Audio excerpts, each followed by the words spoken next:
నాయకుడు అంటే అండగా నిలిచేవాడు. ఏమన్నా ప్రాబ్లమ్స్ ఉందా? ఏమన్నా ప్రాబ్లం ఇరుకుదమ్మా? మా తల్లి బాగుంటారా? అడిగిన వెంటనే అపనాహస్తం అందించేవాడు. తోసేబడ్డా రెండు బండ్లు ఎత్తుకురమ్మరా. నీకొక బండి నీకొక బండి. ప్రజల అవసరాలను తీర్చేవాడు. డబ్బులు లేవా? నేను కట్టిస్తా పంపిస్తా. ఈమెకి ఇల్లు కట్టి స్లాబ్ వేసి ఇచ్చా డబ్బంతా నేను ప్రజల సమస్య పరీక్షించేవాడు. హాస్పిటల్కి పోవాలా నువ్వు? ఆ ఎమ్మెల్యే చెప్పాడని చెప్పి వింటావు. ఎన్నికల ముందు ఉచితాలు ఇచ్చి తర్వాత మొండిచే చూపించేవాడు కాదు. ఎన్నికలు లేకపోయినా ప్రజలకు నేనున్నాను అంటూ ఇంటింటికి వెళ్ళినవాడు. చిత్తూరు ప్రజలకు సుపరిపాలన అందించినవాడు.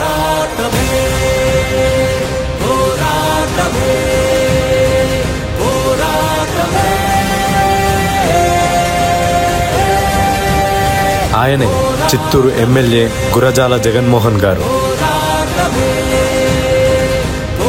నిజమైన నాయకుడు, పాలకుడు.